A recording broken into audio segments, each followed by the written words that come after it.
जो आतंकवाद को आतंकवाद की तरह डील कर रहा है। उसने सरकार बनाई जम्मू कश्मीर में उस औरत के साथ में जो ये कहती है कि जम्मू कश्मीर में सेल्फ रूल होना चाहिए। बहुत लोगों ने बड़े सवाल उठाए, मैंने उनसे तब भी कहा कि थोड़ा सा समय लो। तुमको पता ही नहीं है जम्मू कश्मीर की विधानसभा में जाओगे जब तुमको पता चलेगा वहां क्या हो रहा है। उस 2 साल में बहुत चीजें पता चल गई हैं। और वो जो मैडम जिनके कंधों पे चीफ मिनिस्टर बनी हुई थी अब सुबह शाम चिल्ला रही हैं। उनको पता नहीं है कि यहाँ ये आया क्यों था फकीर झोला लेकर के। वो ले गया है कागज यहाँ से निकाल करके सारे, अब हिसाब ले रहा है तुमसे पूरा। अब तुमको सूद समेत देना पड़ रहा है, अब तुम्हारी समझ में नहीं आ रही है। तो अब तिरंगे को भी गाली दे रही हो और कश्मीरियत को भी गाली दे रही हो और जमहूरियत भी खतरे में है। जमहूरियत खतरे में नहीं है। इस देश का मक्कार मुनाफिक जो इस मुल्क को ग़ज़वा-ए हिंद में लाना चाहता है, जो निज़ाम मुस्तफ़ा स्थापित करना चाहता है, उन लोग ज़रूर ख़तरे में हैं। कुरान मजीद में 2-3 चीज़ें कह के बात अपनी समाप्त करूँगा मैं। पता नहीं आप लोग कुरान नहीं पढ़ते, मेरी हाथ जोड़ के विनती है कि इस देश का हिंदू, आप जिस भाषा में चाहते हैं कुरान अवेलेबल है, कुरान शरीफ पढ़ लीजिए। उसको धार्मिक किताब समझ के मत पढ़िए। आप मानिए कि किताब है, जैसे प्रेमचंद की कहानी पढ़ते हैं, जैसे सावरकर का इतिहास पढ़ते हैं, आप उसे सिर्फ पढ़ डालिए। पढ़ने के बाद जो भी कुछ मैं कह रहा हूं मुझसे 1000 गुना आप यही बात कहने लगेंगे। उसमें जो लिखा हुआ है उसको छुपाया गया है, जो नहीं लिखा है उसका प्रचार किया जा रहा है। और पूरी दुनिया के अंदर उसी कुरान की आयतें हदीस का जिक्र कर करके पूरी दुनिया में हत्याओं को, आतंकवाद को जस्टिफाई ठहराया जा रहा है। चाहे अल-कायदा हो, जैश-ए मोहम्मद हो, हुर्रियत हो, तमाम जगह कुरान का ही हवाला दिया जा रहा है। और वही लोग दे रहे हैं, कोई हिंदू पंडित नहीं दे रहा है। मौलवी मुफ्ती दे रहे हैं हवाला उस कुरान का। भाई पेज नंबर 3 पे ये लिखा है, पेज नंबर 8 पे ये लिखा है, पेज नंबर 6 पे ये लिखा है। भाई उसको आप तो पढ़ लें, आप पढ़ नहीं रहे और वो आपको बता नहीं रहे। तो आपने एक गलत नैरेटिव क्या चलाया देश में कि मंदिर भगवान का घर है, मस्जिद अल्लाह का घर है।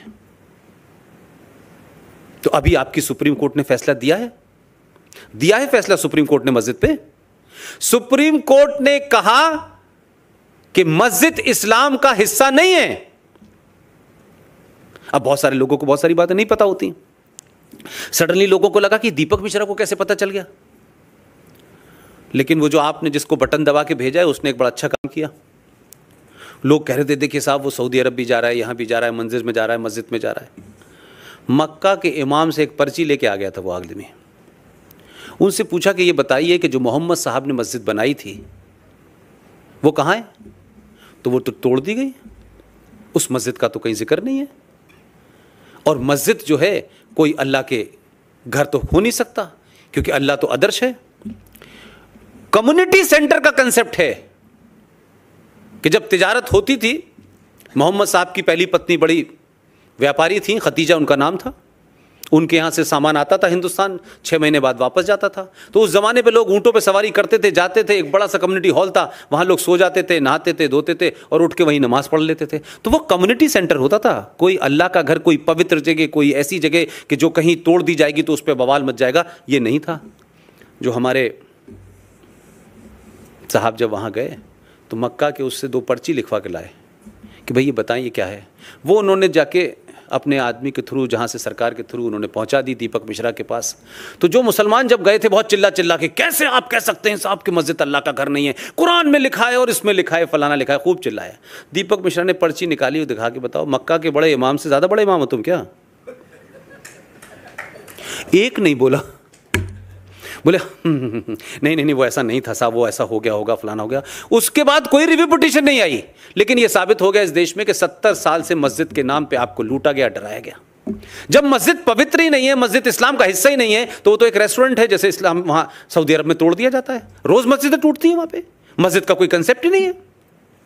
तो इसी किस्म के फ्रॉड इस देश में सिर्फ इसलिए हो रहे हैं कि आप उनकी कमियों को और कमज़ोरियों को नहीं जानते हैं।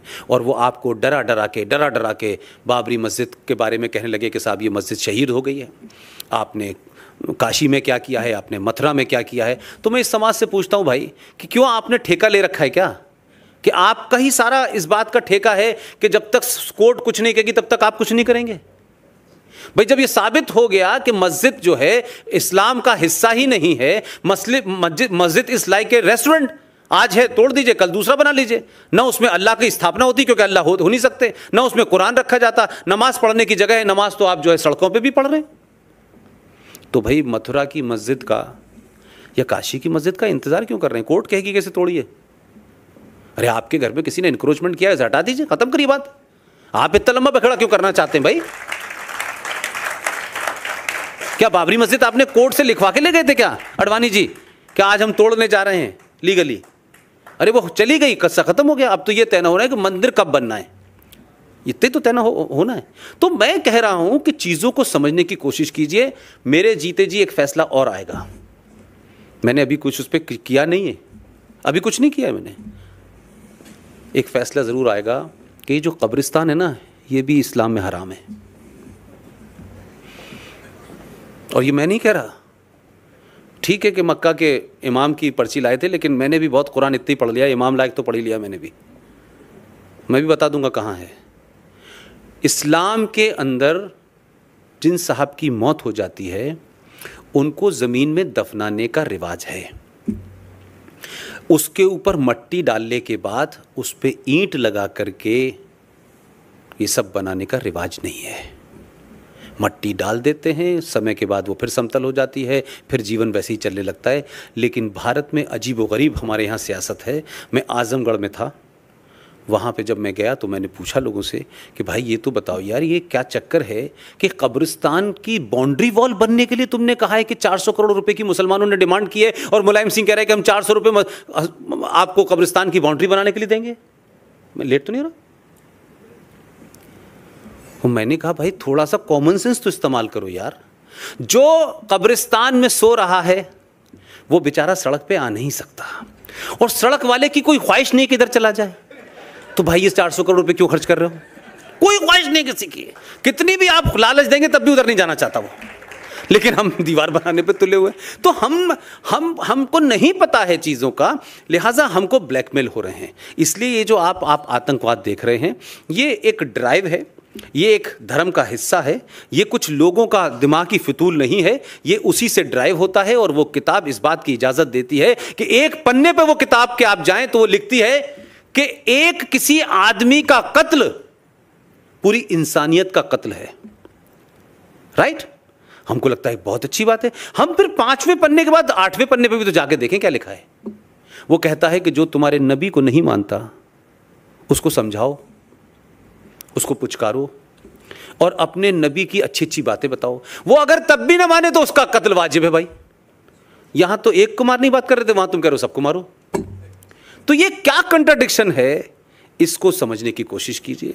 और लास्ट बात सिर्फ इतनी है कि कुरान मजीद में 2 जगह बहुत अच्छी चीज़ें आई हैं। एक तो ये लिखा हुआ है कुरान मजीद में, सूरा यासीन है और सूरा एक और है सूरा निसा। ये क्या कहती हैं? ये कहती हैं कि अल्लाह ने जो उनके मानने वाले थे, जो उनके फॉलोअर थे, उनको हुक्म दिया कि ऐ मेरे मानने वालों, मैंने तुम्हें दुनिया की हर नायब, हर चीज से, फलों से, पेड़ों से, हर चीज से तुमको मैंने नवाजा है। तुमको जिंदगी की हर चीज मैंने दी है। तुम्हें कैसे उठना है, कैसे बैठना है, कैसे पानी पीना है, क्या खाना है, नहीं खाना है, रोजा, नमाज, ये सब तुम्हें मैंने बताया है। अगर तुम मेरे बताए रास्ते से हटे और तुमने सब वो काम किए जो हिंदुस्तान के मुसलमान कर रहे हैं, तो मैं जमीन पर ऐसे लोग भेजूंगा जो तुम्हें मेरे रास्ते पे ले आएंगे।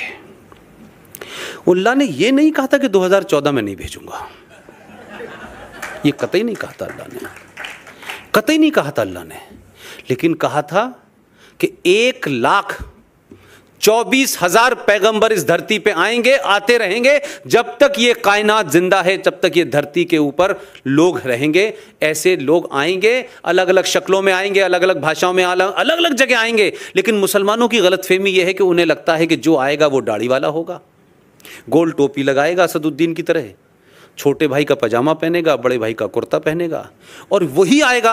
अल्लाह मियां ने कहीं कुरान में नहीं लिखा भाई, कहीं नहीं लिखा कि उसका नाम नरेंद्र मोदी और योगी नहीं हो सकता। वो भी आएंगे और तुम जो गलत काम कर रहे हो, जो गैर इस्लामिक काम कर रहे हो, उनको तुम्हें न सो सुधारेगा, मार मार के तुम्हें रास्ते पे लाएगा। आप मुझे बताएं कि क्या नरेंद्र मोदी को वोट इसलिए मिला था कि मुसलमान जो गैर इस्लामिक काम कर रहे थे, कि अपनी औरत को, अपनी बेगम को आप इसलिए तलाक दे रहे थे कि चाय ठंडी हो गई, मोबाइल देर से क्यों उठाया, तलाक तलाक तलाक। या आपने जो 2020 मैच खेलना शुरू कर दिया था भाई, ये गैर इस्लामिक, गैर कुरानिक था।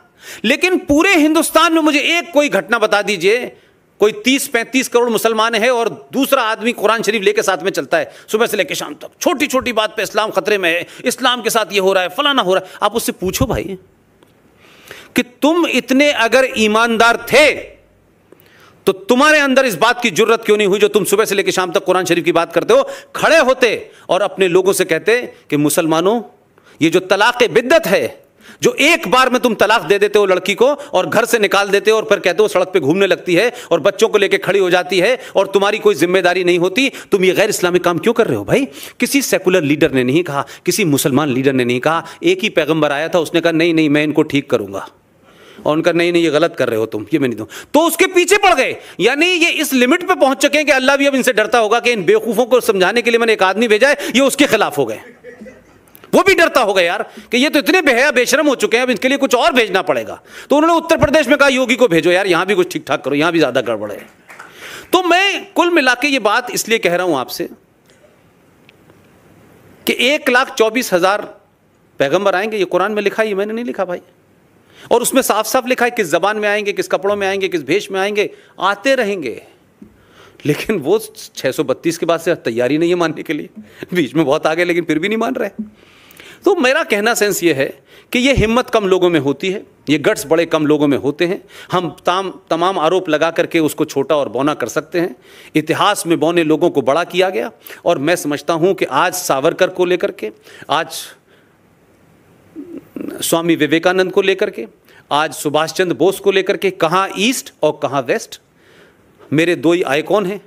एक आइकॉन को आज़ाद कराने में जीडी बख्शी के साथ में पिछले समय से काम कर रहा था, हमारी पूरी टीम काम कर रही थी, सरकार ने हमारी बातें मानी। सुभाष चंद्र बोस आज भारत के रिकॉर्ड में वॉर क्रिमिनल नहीं है।